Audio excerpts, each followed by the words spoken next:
दोस्तों, क्या आप भी उन लाखों लोगों में शामिल हैं जो सोचते हैं कि बैंक में पैसा रखकर आप अमीर बन जाएंगे? अगर हाँ, तो एक कड़वी सच्चाई सुनिए। आप अमीर नहीं बल्कि धीरे-धीरे गरीब बन रहे हैं। जी हाँ दोस्तों, आपकी तिजोरी में रखा हर रुपया हर दिन अपनी खरीदने की शक्ति खो रहा है। अगर बैंक आपको 6% ब्याज दे रहा है तो महंगाई 8% है। सीधा-साधा हिसाब है कि आप 2% का नुकसान उठा रहे हैं। और यह कोई डराने वाली बात नहीं है, बल्कि आपके पैसे का सच है। अब सवाल यहाँ पर यह आता है कि आखिर क्या करें? पैसे बैंक में ना रखे तो कहाँ रखे? तो नमस्कार दोस्तों, स्वागत है आपका दोबारा इस मेरे यूट्यूब चैनल पे। और अगर आपको इन वीडियो से आपकी वेल्थ जर्नी में कहीं ना कहीं अगर हेल्प होती है, तो दोस्तों आप इस चैनल के साथ जुड़े रह सकते हैं। तो चलिए दोस्तों, वीडियो को शुरू करते हैं। आज मैं आपको 5 ऐसे पावरफुल इन्वेस्टमेंट टूल बताऊंगा जो आपके पैसे को महंगाई से बचाकर तेजी से बढ़ाएंगे, 10 रिटर्न आपको देंगे और कुछ पैसा आपका यहाँ पर 100% की गारंटी देगा। बस आपको ये जानना है कि आपकी रिस्क लेने की क्षमता के हिसाब से आपके लिए सबसे बेस्ट क्या है। तो दोस्तों, इसमें पहले नंबर पर है बड़ा रिटर्न और थोड़ा रिस्क, यानी कि स्टॉक मार्केट और म्यूचुअल फंड। अगर आप थोड़ा रिस्क लेने के लिए तैयार हैं तो स्टॉक मार्केट आपकी ग्रोथ की गाड़ी को आगे बढ़ा सकता है।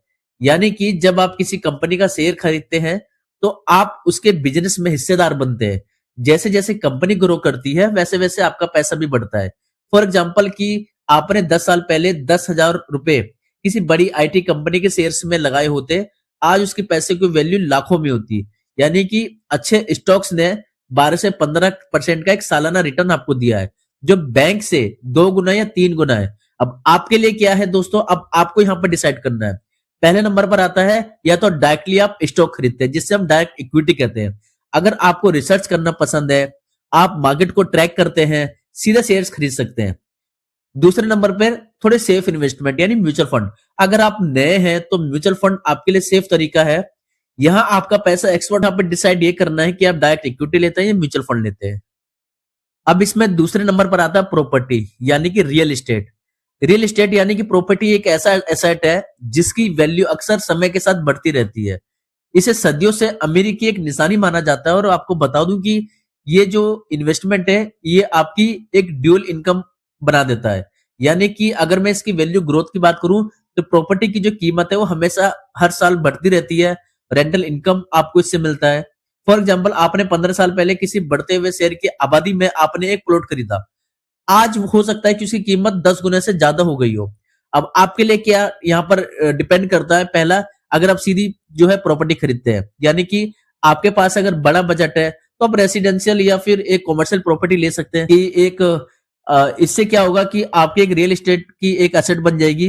रियल एस्टेट एक मजबूत एसेट है, लेकिन इसमें लिक्विडिटी कम है as compared to direct equity और म्यूचुअल फंड। इसीलिए अगर आपको इसमें इन्वेस्टमेंट करना है तो सोच समझ के इन्वेस्टमेंट आप करें। तीसरे नंबर पर आता है गोल्ड। आपको बता दूं कि इंडिया में जो गोल्ड है वो गहना नहीं है, बल्कि एक स्टेटस सिंबल बन चुका है आज के समय में। यानी कि जब भी दुनिया की इकोनॉमी में अनसर्टेनिटी आती है, जैसे कोई बड़ा युद्ध हो गया या बड़ा कोई आर्थिक संकट आ गया, तो लोग सेफ इन्वेस्टमेंट के तौर पर हमेशा गोल्ड खरीदते हैं। लेकिन जब शेयर मार्केट गिरता है तो अक्सर गोल्ड का दाम बढ़ता है और ये आपके पोर्टफोलियो को बैलेंस करता है। फॉर एग्जाम्पल, हम मान लेते हैं कि 2008 का अगर आपने रिसेशन देखा होगा, 2008 की अगर आपने मंदी देखी होगी, जब स्टॉक मार्केट क्रैश हुआ था, तब गोल्ड ने जबरदस्त रिटर्न दिया था। और ये एक इमरजेंसी फंड की तरह भी काम करता है आपके लिए। और इसमें सबसे बेहतरीन है sovereign gold bond, SGB gold bond. यानी कि आपको शुद्धता की गारंटी आपको देता है, आपका फिजिकल गोल्ड रखने की झंझट ही खत्म है। और सबसे बड़ा फायदा यह है कि आपको गोल्ड की वैल्यू के साथ साथ अलग से 2.5% का इंटरेस्ट भी आपको मिलता है। चौथे नंबर पर आता है यहाँ पे सुरक्षा और गारंटी, यानी कि सरकारी योजनाएं, यानी कि गवर्नमेंट स्कीम। अगर आप बहुत रिस्क लेना नहीं चाहते और आप चाहते हैं कि गारंटेड रिटर्न आप चाहते हैं, तो सरकार की बहुत सारी योजनाएं हैं। जैसे बैंक की FD से बेहतर ब्याज दर आपको देती है। जैसे ये स्कीम्स काफी सारी, जैसे पब्लिक प्रोविडेंट फंड हो गया, PPF। ये एक लॉन्ग टर्म स्कीम है। इसका जो इंटरेस्ट रेट है, इसका जो ब्याज है, वो बैंक FD से ज्यादा होता है। और सबसे बड़ी बात यह है कि इसमें आपको टैक्स में भी जबरदस्त आपको छूट मिलती है। यानी कि 1.5 लाख तक के इन्वेस्टमेंट में आपको कोई टैक्स नहीं लगता। आपके लिए अदर विकल्प भी हैं, जैसे अदर ऑप्शंस भी हैं, जैसे आपका सीनियर सिटीजन सेविंग स्कीम्स हो गई और सुकन्या समृद्धि योजना हो गई, जो बेटियों के भविष्य के लिए भी बेस्ट स्कीम माना जाता है। और post office monthly income scheme यानी MIS के बारे में भी जो है यहाँ पर एक सबसे बेस्ट स्कीम माना जाता है। दोस्तों इसमें 5वें नंबर पर है बॉन्ड्स और डेट फंड, यानी कि ये ऑप्शन उन लोगों के लिए है जो रिटर्न और रिस्क के बीच का एक सही बैलेंस चाहते हैं, जो आपके पोर्टफोलियो को स्टेबिलिटी देता है और बुरे से बुरे मार्केट सिनेरियो में वो आपकी इस पोर्टफोलियो को बचाता है। यानी कि जब आप बॉन्ड में इन्वेस्टमेंट करते हैं, इसका मतलब है कि आप किसी बड़ी कंपनी को या सरकार को आप कर्ज दे रहे हो और वो आपको एक निश्चित समय पे आपको पैसे को वो लौटाता है, और जिसमें अगर मार्केट में किसी भी तरह का उतार चढ़ाव हो इसमें कोई फर्क नहीं पड़ता।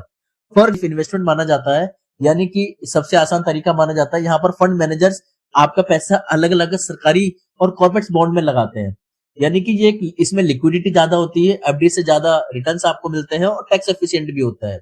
यानी कि जब स्टॉक मार्केट में गिरावट आती है, अक्सर इक्विटी में जो पैसा लगा होता है वो जनरली डेट की तरफ स्विच करते हैं। तो कुल मिला के बात यहाँ पर यह है कि आप अपने सारे पैसों को बैंक में ना रखें, बल्कि उसे काम पे लगाएं। यानी कि स्टॉक मार्केट हो गया, रियल एस्टेट हो गया, गोल्ड हो गया, गवर्नमेंट स्कीम्स होगी या बॉन्ड्स हो गए। ये 5 ऐसे इंजन है जो आपकी पैसे को आगे और रफ्तार देंगे। तो दोस्तों आप मुझे बताइए कि आप अपनी इन्वेस्टमेंट किस तरीके से करते हैं। क्या आपने डाइवर्सिफाई करके अपने फंड को अलग अलग जगह पे लगा रखा है या एक ही जगह पे आपने सारा पैसा लगा रखा है? आप मुझे कमेंट करके जरूर बता सकते हैं। फिर मिलते हैं एक नई वीडियो में नई जानकारी के साथ। तब तक के लिए धन्यवाद।